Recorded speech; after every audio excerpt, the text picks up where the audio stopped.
Welcome everybody to The Journey. And The Journey is a series in which I'm going to attempt to take people who are exploring faith into a place where they feel like they can make a conclusion about what they believe about God and about Jesus.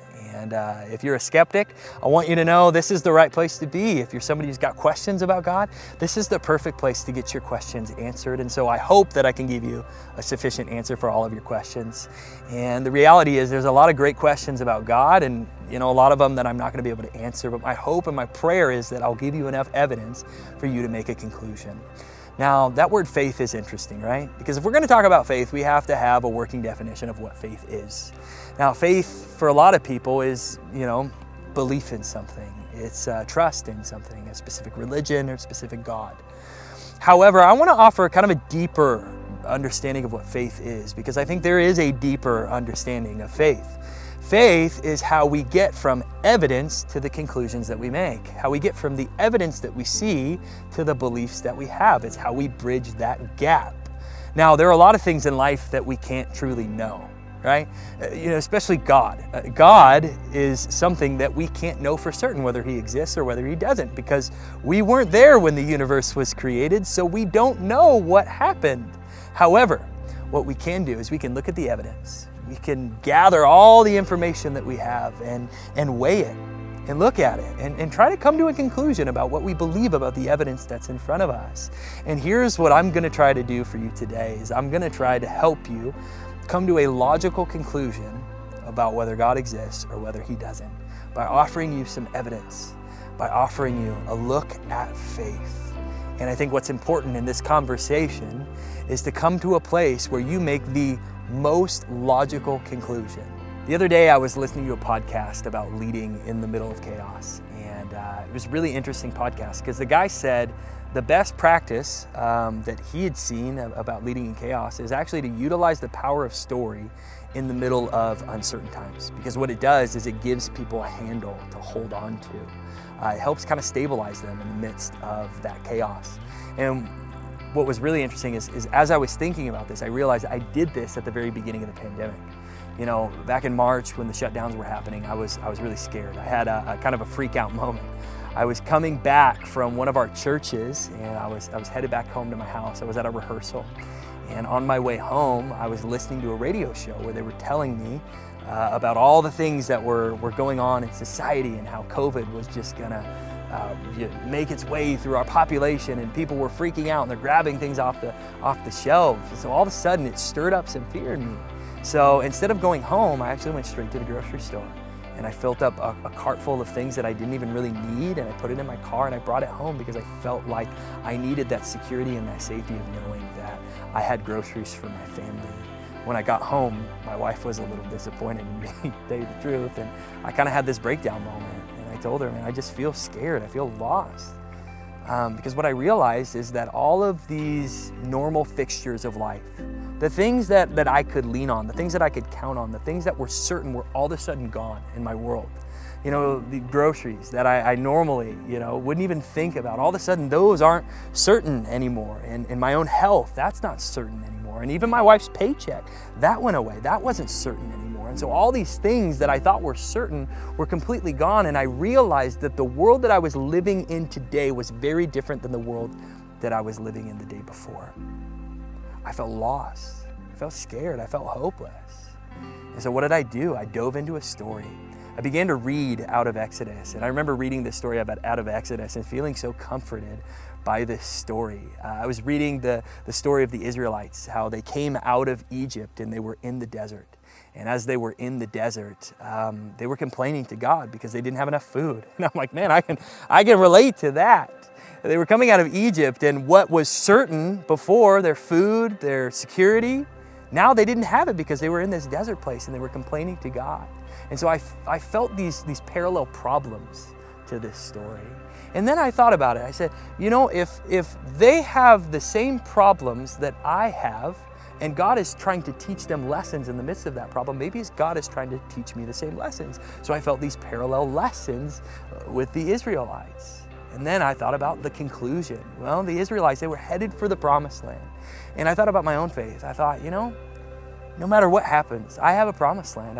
There's a way that this is going to end, and it's going to end well because I love Jesus and I know that I will spend eternity with him.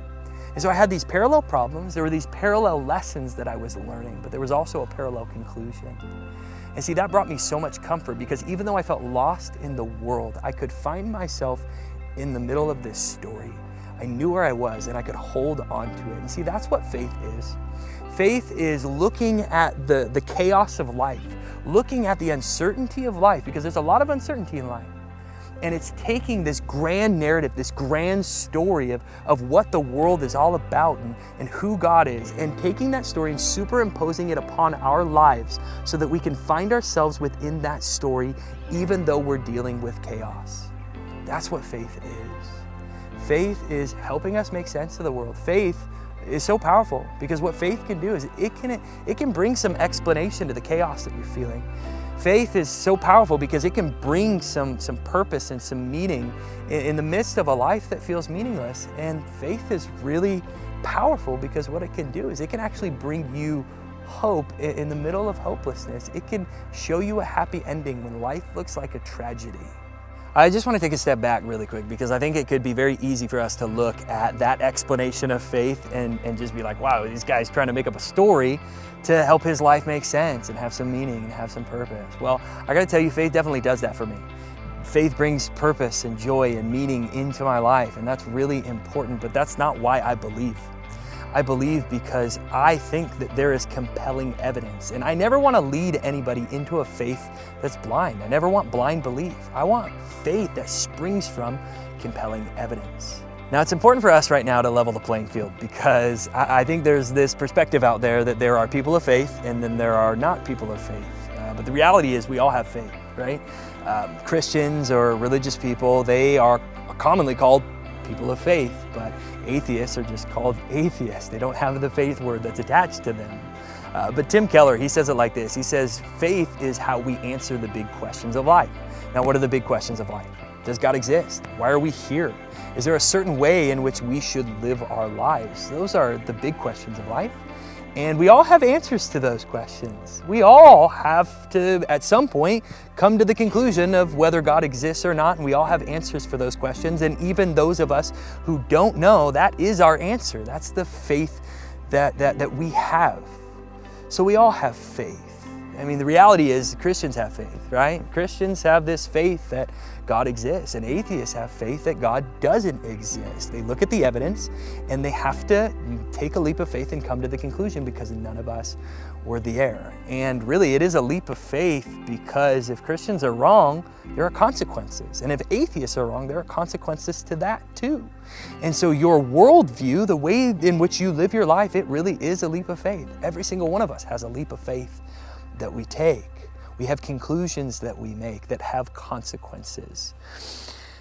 So what I'd like to do is I'd like to take kind of a step back and look at the whole scene of faith. Where does our modern day thinking about faith come from? Well, a lot of sociologists and people that study the world and culture, they say that it comes from the Enlightenment. And the Enlightenment is actually a cultural shift that happened in the middle of the 18th century. Now, think about what the word enlightenment means. It's actually kind of a spiritual term, isn't it? It's this idea that we were blind and now we see. We've been enlightened. We have some new information. And that word, since it's a spiritual word, there's kind of this connotation that at the middle of the 18th century, the culture had a mass conversion. Like it wasn't just one person that was converted. There was this entire culture that was converted, but they weren't converted to a religion. In fact, they were actually converted out of a religion. There was a framework with which everybody saw the world before the Enlightenment, before the middle of the 18th century. And most people that looked at the world, they would explain the natural world through supernatural means or through superstitious means. They would look at the world and the only way that they could explain the things that were happening was through supernatural means because they didn't know about science quite as much as we do, and they didn't have really that firm grasp of mathematics that we do today. So they looked at the planets and they said, well, the planets are suspended in the air because the invisible hand of God is holding them there. Or they looked at disease and they said, well, the reason that people get sick is because the judgment of God is upon them. And so they made these supernatural or superstitious conclusions about the world because they didn't have the framework to describe what was happening in the natural world. But in the middle of the 18th century, that framework shifted. As we started to understand science and started to understand mathematics, what we found was we could explain what was going on in the natural world through natural means rather than supernatural means. And so in the middle of the 18th century, we started looking at the world through science. And we said, well, the planets are in the air, not because God is holding them there, but because there are natural laws that keep those planets there. And people get disease because there's germs. And so we had this new language of science and this new understanding of science. But what came out of that was people looking at the natural world and only explaining it through scientific means, through natural means, and completely kicking God out of the equation.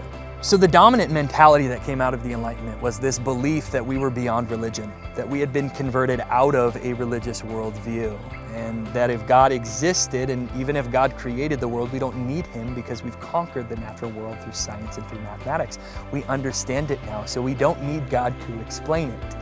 And a lot of sociologists and really smart people, they believe that the same mentalities are still present today, that we're still feeling the effects of the Enlightenment. The same values and belief systems that we had during those days are still dominant in our culture today. There are many people that believe that God is unnecessary. There's a lot of people that think that we don't really need God, that we're beyond religion. And in fact, I think there's probably a few people out there who think that religion is dangerous and that religion is all that's wrong in the world. But there's some studies coming out today that disprove that actually say that religion is not just a powerful tool, but it's something that's really healthy and important for human flourishing. There's a guy named Tyler Vanderweel. He is a Harvard professor, and he's the world's leading voice in the area of the mental and physical health benefits of religious participation. And here's what he said. He actually wrote an article in USA Today called "Religion May Be a Miracle Drug." Okay, now that's a pretty telling title right there. Religion may be a miracle drug. He studies the benefits of religious participation. And he said there are such powerful health benefits to religious participation, mental and physical. He said to the point where we studied people over 15 years. And he said what we saw was a 20 to 30% drop in mortality rates for people who went to church on a regular basis. I mean, that's incredible. And the study found that people who are religious are less depressed, they're more optimistic, they're less likely to commit suicide, they give more, they have lower rates of divorce. I mean, people who are religious, there's just so many benefits to it. It's incredible, to the point where he calls it a miracle drug. So for me, that doesn't feel like oppression. It doesn't feel like something that's detrimental to the world or dangerous to the world or something that's unnecessary. In fact, the opposite is true. I think religion is very necessary for us, and a study of God and fitting our life into a greater story is so vital for our health that we need to consider it. In fact, the same guy, Tyler Vanderweel, he's quoted as saying this. He says, every thinking and educated person at some point in their lives should deeply consider the claims of Christianity and know why they believe them or why they don't. And here's why he says that. He says, because I believe that Christianity offers the best framework to explain the different aspects of reality. So my question for you today is, are you ready to look at Christianity? Are you ready to look at this faith and really dive deep into whether God exists and whether Jesus is that God? I want to ask you a series of questions, and I want you to think about these questions this week. Number one, why are we here? Number two, what is the point of all of this? And number three, how did you come to that conclusion?